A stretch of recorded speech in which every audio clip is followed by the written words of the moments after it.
မင်္ဂလာပါကျွန်တော်ရဲ့ vlog ကနေပြန်လည်ကြိုဆိုလိုက်ပါတယ်ဆိုတော့ဒီနေ့ကျွန်တော်ကို YouTube comment မှာအကိုတယောက်မေးထားတယ်ပေါ့နော်သူစာပါသွားမယ်လို့စဉ်းစားနေတယ်ဘာတွေကုန်ကြစရိတ်ဘယ်လိုမျိုးတွေရှိလဲဆိုတာကိုပြောပြပေးလို့ရမလားလေအဲ့ဒါကိုကျွန်တော်ပြောပြပေးမယ်ကျွန်တော်ဘယ်လိုမျိုးသွားလဲခဲ့လဲဘယ်လိုမျိုးကုန်ကြစရိတ်တွေရှိနိုင်လဲနောက်ပြီးဘယ်လိုနေရာတွေသွားလဲတင်လဲဘယ်လိုနေရာတွေကတော့တိတ်မထူဘူးမလဲတင်ဘူးလဲဘယ်လိုမျိုးတွေရှောင်တင်လဲဆိုတော့ကျွန်တော်အကြမ်းမြင်ပြောပြပေးတော့ဖြစ်ပါတယ်စလိုက်အောင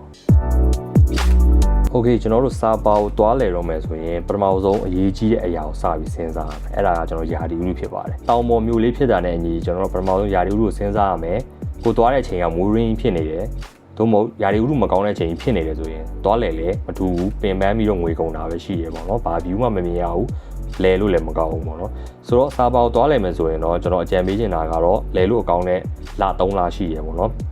September, October, November အဲ3လကတော့တွားလဲလို့အကောင်းဆုံးယာဒီဥရုဆိုတာကိုဟိုလေးလာရင်းနဲ့ကျွန်တော်တွေးရှိခဲ့တယ်ဒါပေမဲ့ကျွန်တော်တို့တွားခဲ့တာကတော့ October မှာတွားခဲ့တာပေါ့နော်တွားခဲ့တဲ့ရက်တော့ကလည်းယာဒီဥရုကကောင်းတယ်ဒါပေမဲ့မိုးလေးနည်းနည်းကတော့ဒုတိယရက်မှာကြာတယ်ပေါ့နော်တော့ပထမဆုံးရွေးချယ်စီချင်တာကယာဒီဥရုကိုရွေးချယ်ပါနောက်တစ်ခုကတော့ကျွန်တော်တို့တွားမယ်ဆိုရင်ဘယ်လိုမျိုးအဲစာပါကိုရောက်အောင်တွားလို့ရလဲပေါ့နော်ကျွန်တော်ကတော့ထိုင်းကနေတွားတာဖြစ်တဲ့အတွက်ကြောင့်ကျွန်တော်ပထမဆုံးထိုင်းကနေဟန်နွိုင်းကိုတွားတယ်ဟန်နွိုင်းကနေမှစာပါကိုကျွန်တော်တို့ကားနဲ့ထပ်ကူးတာပေါ့နော်ဆိုတော့အဲ့လိုမျို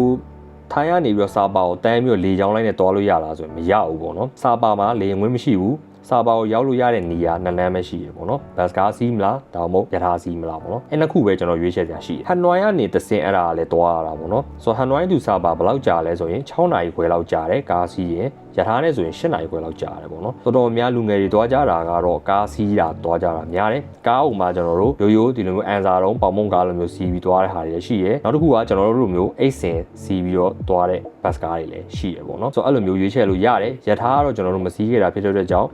sharing မလုပ်ပေးတော့ဘူးပေါ့နော်ဆိုတော့ကိုကဘယ်လိုမျိုးတွားမလဲဆိုတာကိုပထမဆုံးရွေးချယ်ပေါ့နော်ကျွန်တော်တို့ကတော့ဘယ်လောက်ကုန်ကြခဲ့လဲဆိုတာကိုကျွန်တော်က2ဆင့်တွားတာပေါ့နော်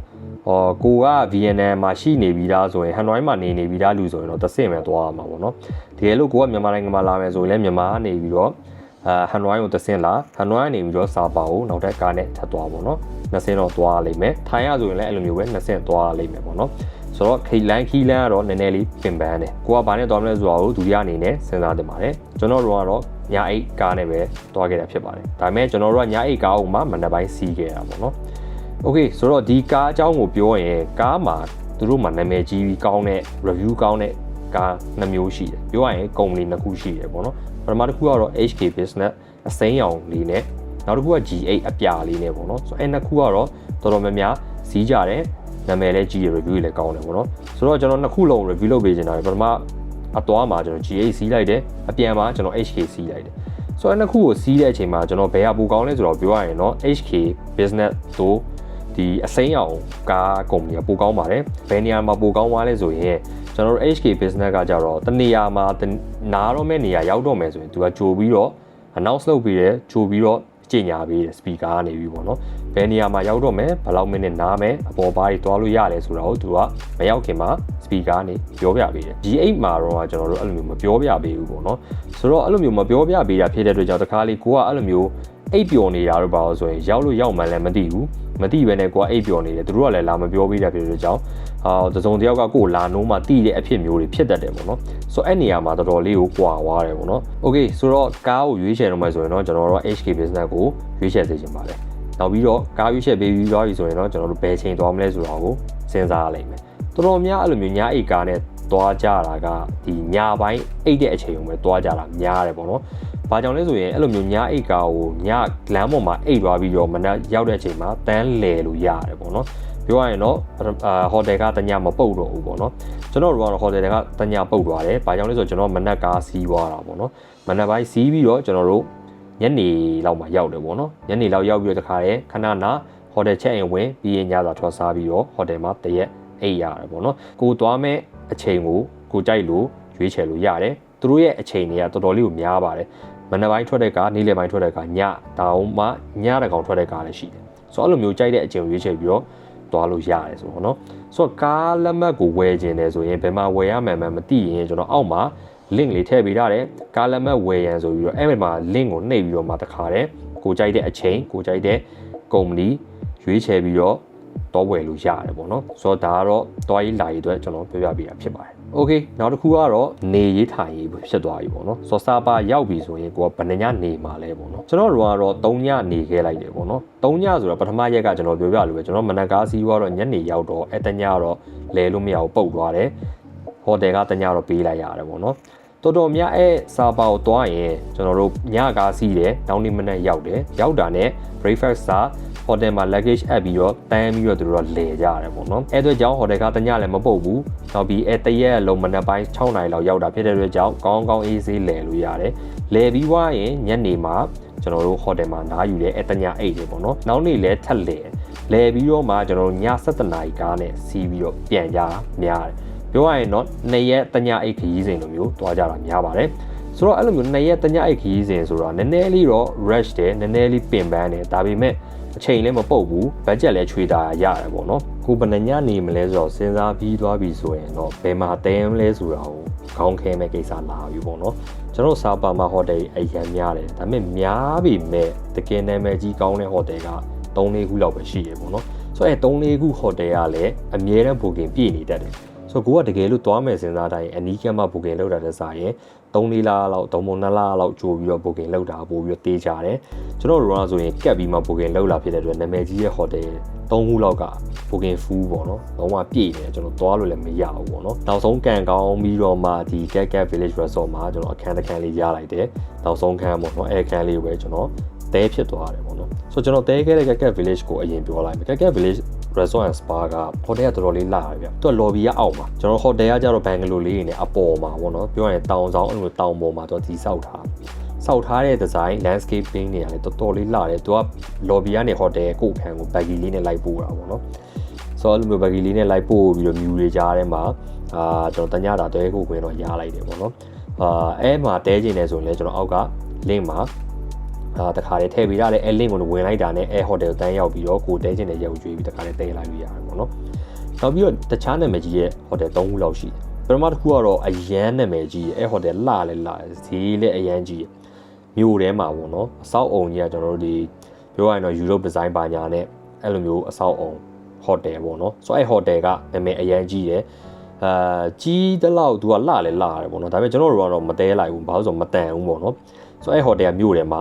နာမည်တော့ကျွန်တော်မေ့နေကျွန်တော်ပုံလေးထည့်ထားပေးတယ်ပေါ့နော်ဆိုတော့အဲ hotel ရှိတယ်နောက်တစ်ခုကတော့ကျွန်တော်တို့ KK hotel ကသူကလည်း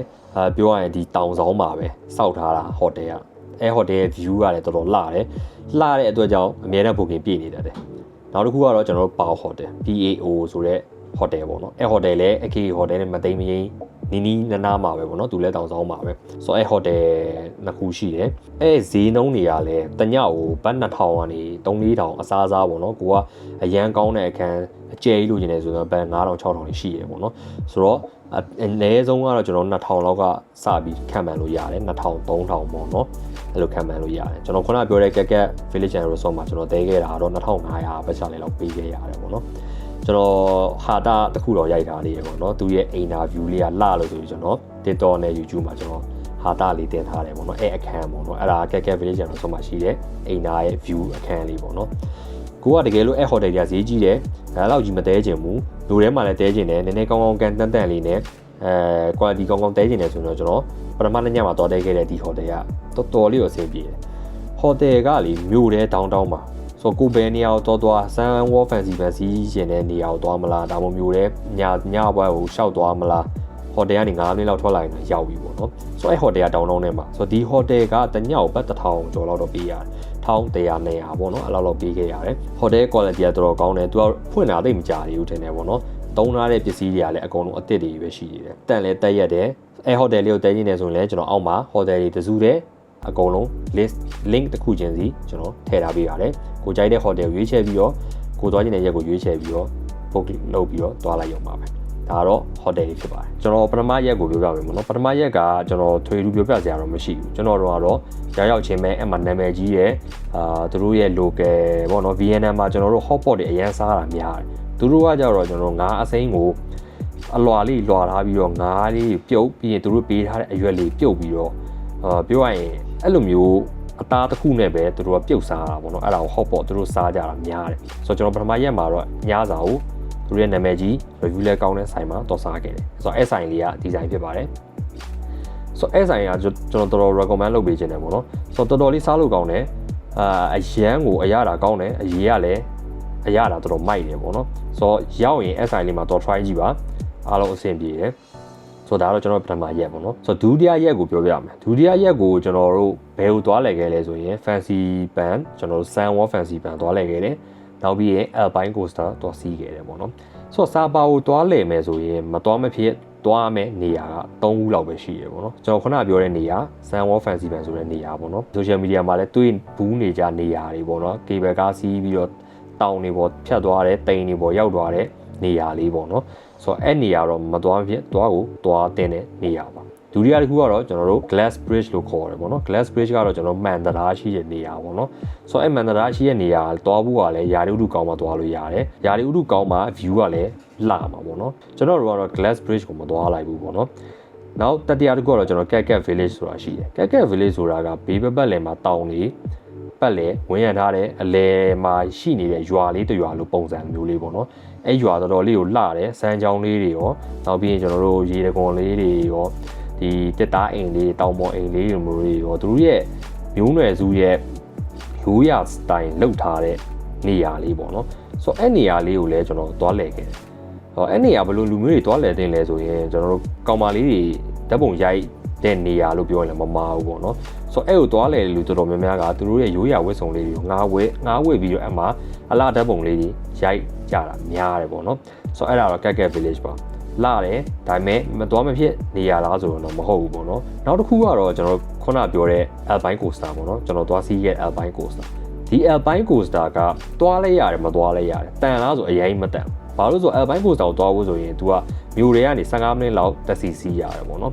ဆိုတော့တက်စီစီးရတယ်ဆိုမှကျွန်တော်တက်စီစီးရတဲ့အကြောင်းပြောပြပေးမယ်စာပါမှာ Grab ပဲတုံးလို့ရတယ်ပေါ့နော် Grab အဆင်ပြေတယ်ဒါပေမဲ့ကျွန်တော်တို့ဟိုချီမဲဟန်နွိုင်းတို့မှာတုံးတဲ့ Grab ဈေးထက်တော့သူအနည်းငယ်လေးဈေးကြီးရယ်ပြောရရင် tourism မြို့ဖြစ်တာလည်းပါမှာပေါ့နော်ဈေးနည်းနည်းကြီးရယ်ဆိုတော့ကျွန်တော်အဲ့တော့အသွားပြန်ကိုတက်စီကကြီးပဲဘတ်200လောက်ကျတယ်ပေါ့နော်ဘတ်200လောက်ပေးလိုက်ရတယ်နောက်ပြီးအဲ့မှာရောက်ပြီးတာနဲ့ကျွန်တော်တို့လူ15ယောက်လောက်ရှိတယ်အဲ့ cable အဲ့ကားစီးဖို့ပေါ့နော်15ယောက်လောက်ရှိတယ်တန်းစီရတယ်တန်းစီပြီးတာနဲ့ကျွန်တော်တို့ကားစီးတဲ့အချိန်မှာကားက9မိနစ်တောင်မကြာဘူးအရန်မြန်တယ်မြန်ပြီးတော့မှခဏလေးနဲ့ပြန်ရောက်လာတယ်ပေါ့နော်